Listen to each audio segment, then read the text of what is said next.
Olá, alunos do 8º ano, vamos agora para nossa videoaula da semana, referente aí aos dias de 5 de julho a 9 de julho. Peço que vocês abram a apostila na página 28, que daremos início ao capítulo 4, que tem como tema informação e opinião.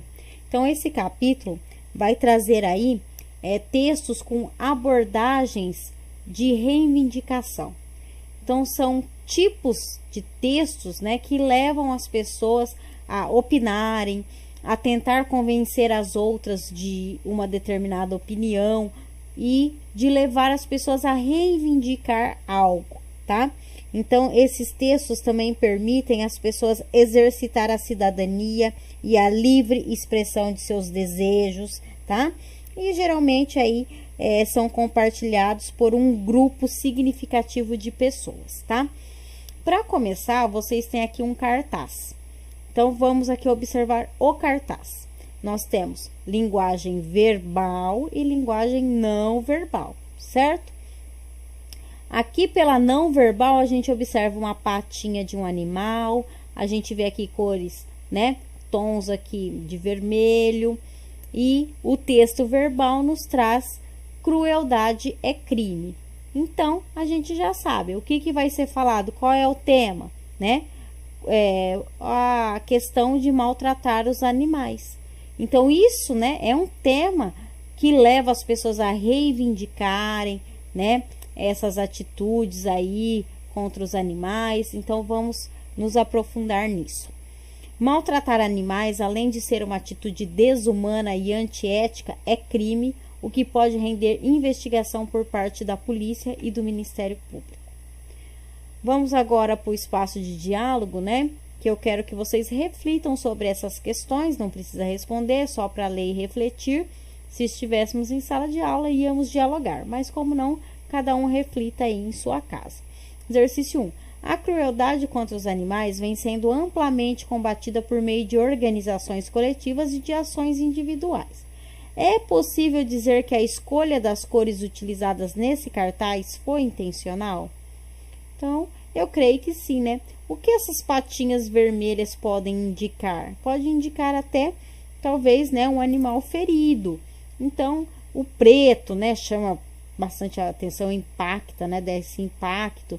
Então, as cores, quando é feito um cartaz, uma campanha, elas são intencionais, tá? E aqui não foi diferente.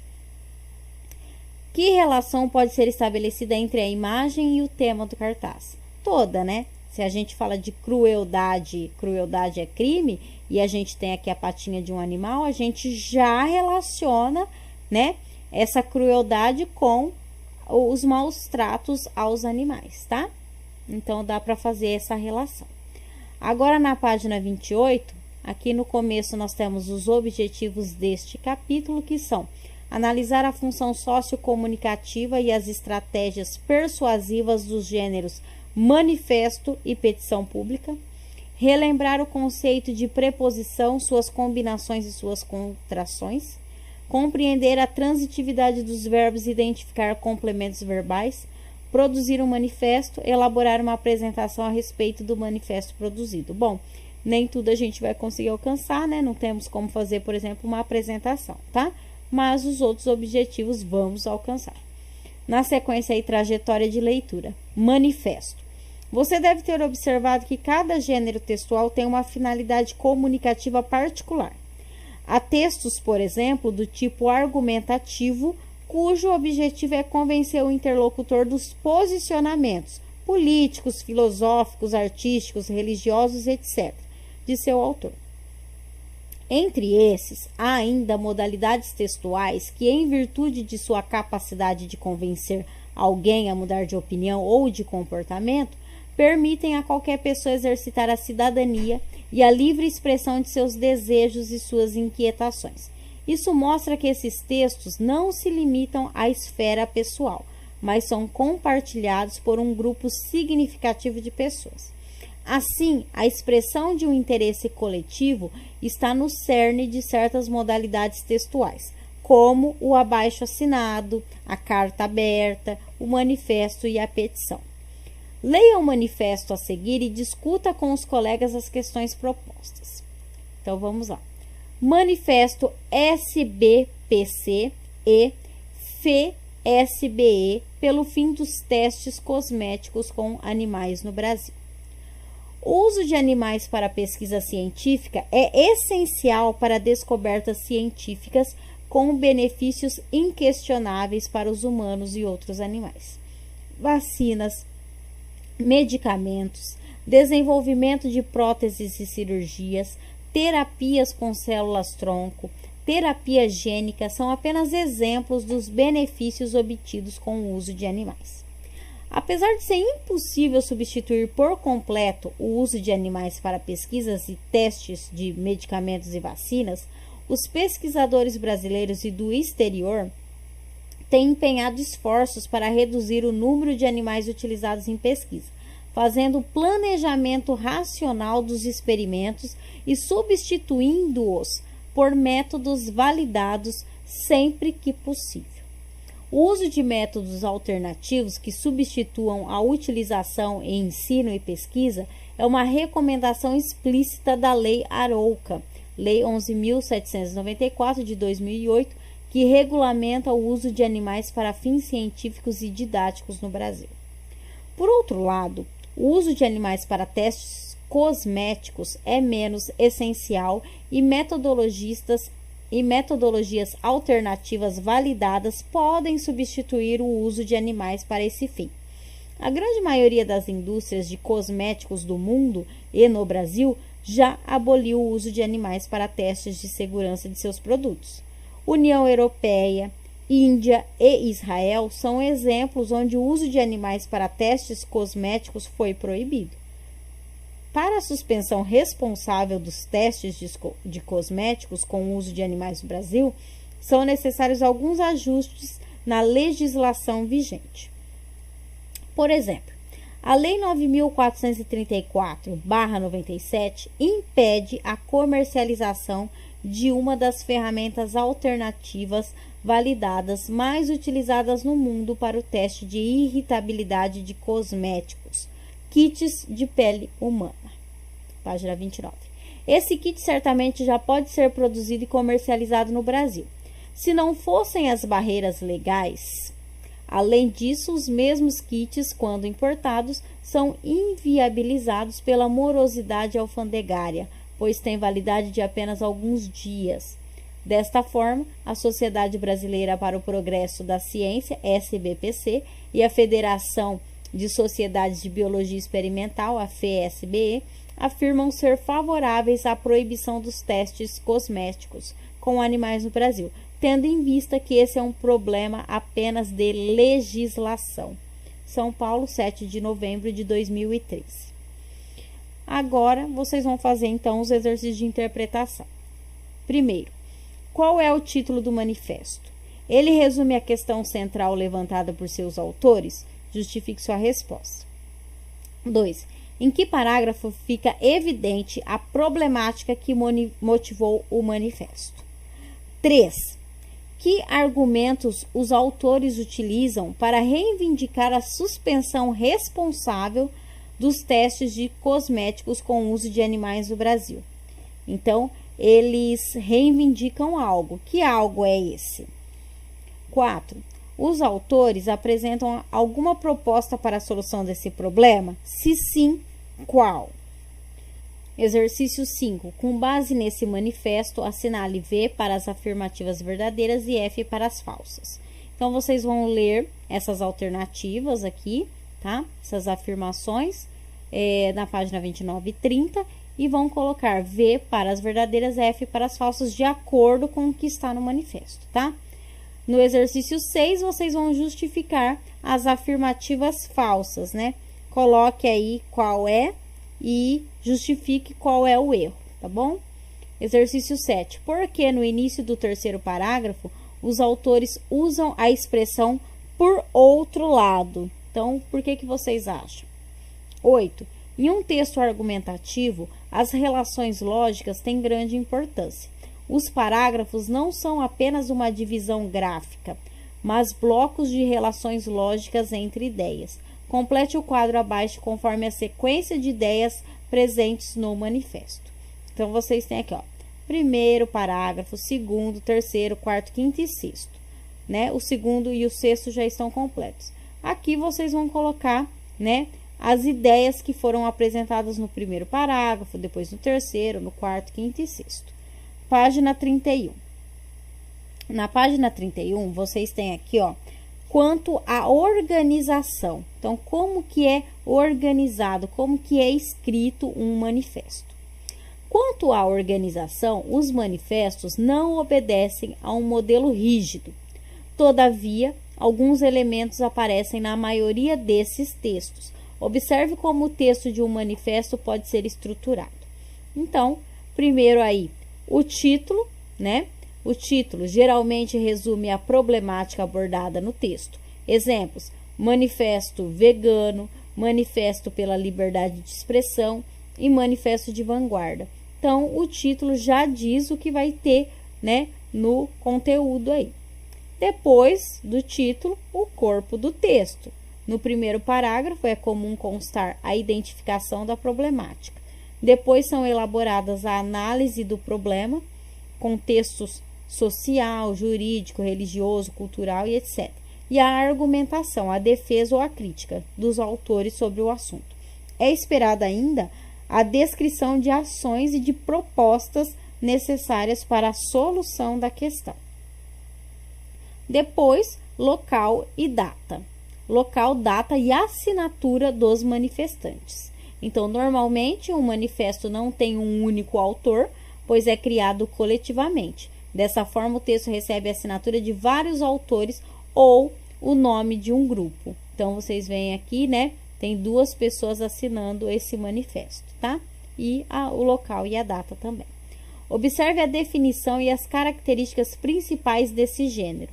Então, a definição do gênero manifesto. Texto argumentativo, cujo principal interesse é sensibilizar a opinião pública. Os manifestos são um meio para indivíduos, órgãos públicos, grupos artísticos e etc. expressarem uma reivindicação publicamente. Página 32. Características de um manifesto. É uma forma direta e clara de apresentar os requerimentos de um grupo. Devem-se evitar gírias ou palavrões e a linguagem precisa considerar um amplo público. Além disso, um manifesto exprime argumentos convincentes sobre determinado tema. Pode-se dizer que esse gênero atua como uma espécie de denúncia a respeito de um fato, nem sempre conhecido por toda a população, convocando-a a tomar uma atitude. Por manter um tom reclamatório, utiliza-se na maior parte das vezes a primeira pessoa do plural e verbos no presente do indicativo ou imperativo.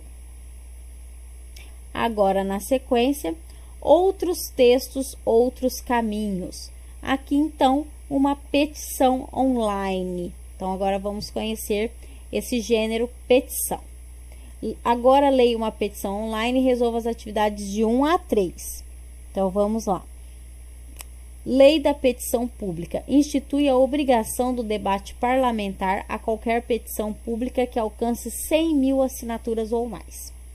Acredita-se que este seria mais um entre os vários instrumentos disponíveis para o pleno exercício da cidadania, aproximando o Congresso Nacional das questões que preocupam efetivamente a sociedade e fazendo com que o cidadão sinta-se ouvido e representado.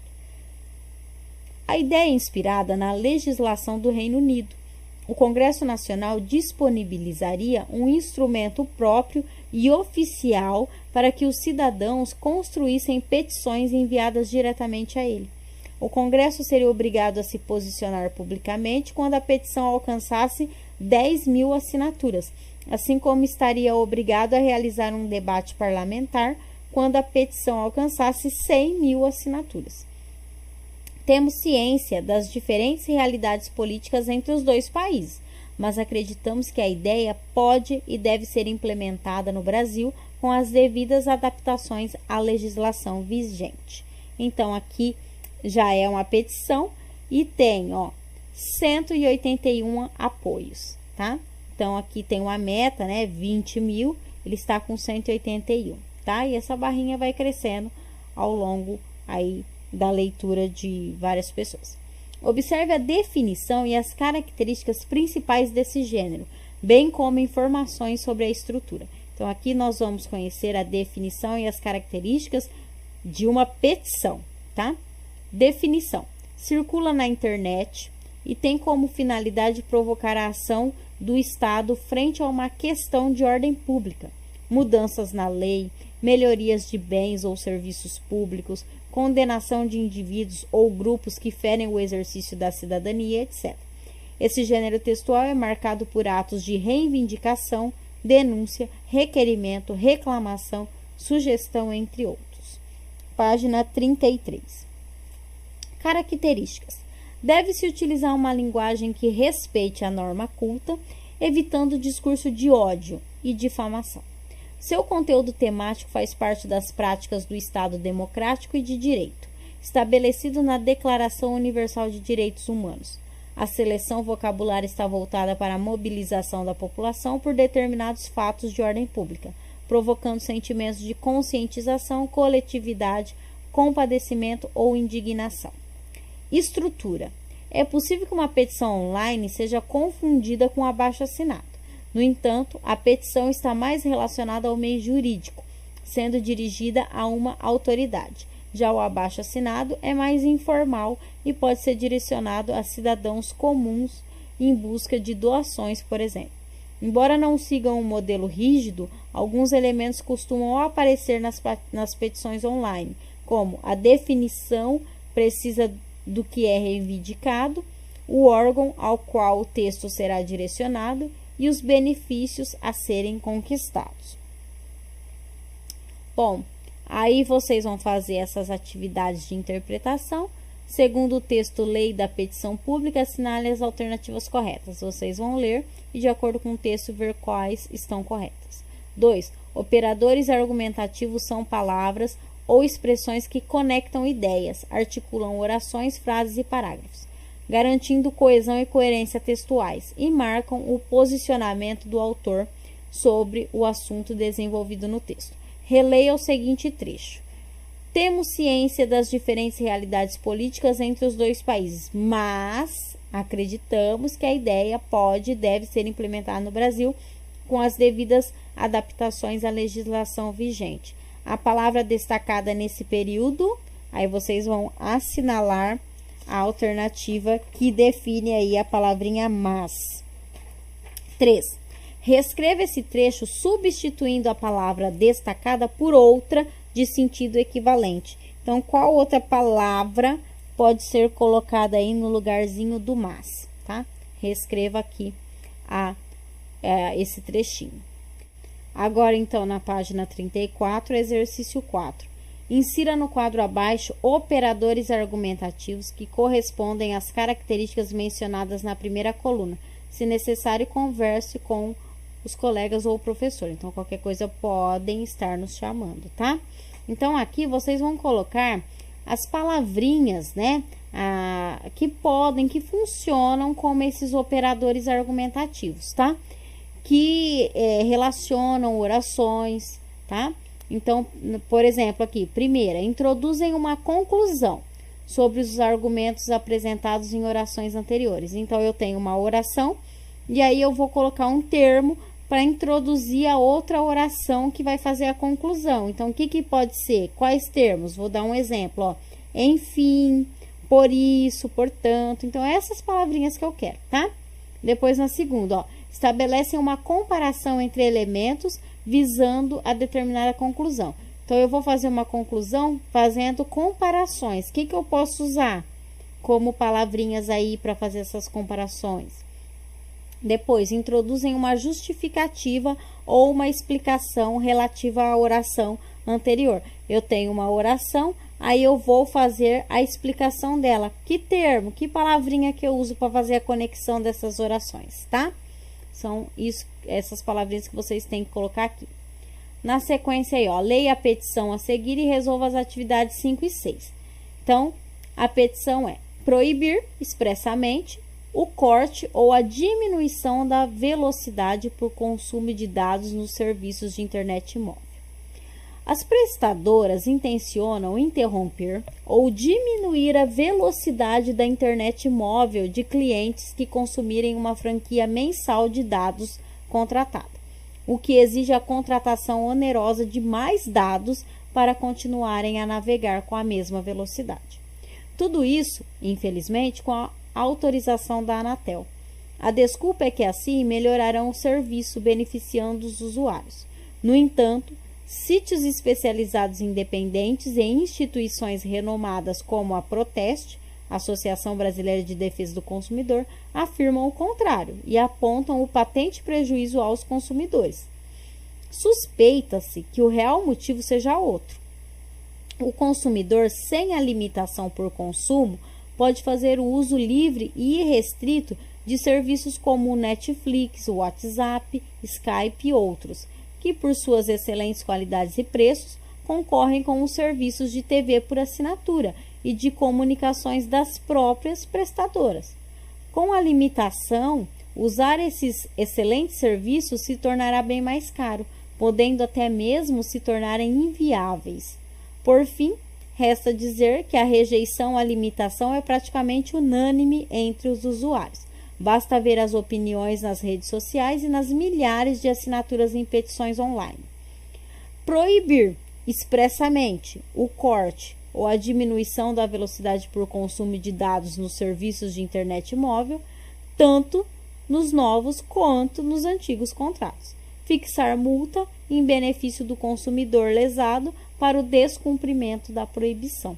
Então, aqui essa petição já está com 5.240 apoios.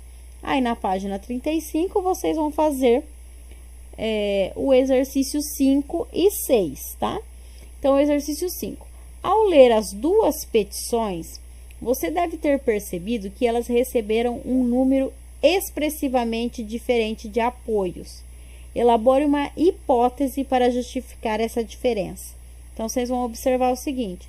Aqui, ó, essa petição teve 5.240 apoios.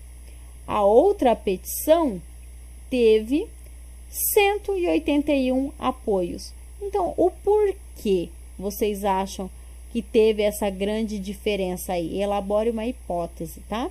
E o exercício 6. Releia as frases abaixo. No entanto, sítios especializados independentes e instituições renomadas como a Proteste, Associação Brasileira de Defesa do Consumidor, afirmam o contrário e apontam o patente prejuízo aos consumidores.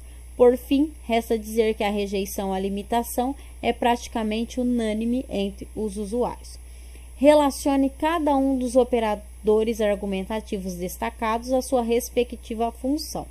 Então, vocês têm aqui destacado no entanto e por fim. Eles estão aqui. Aí, vocês vão fazer essa relação.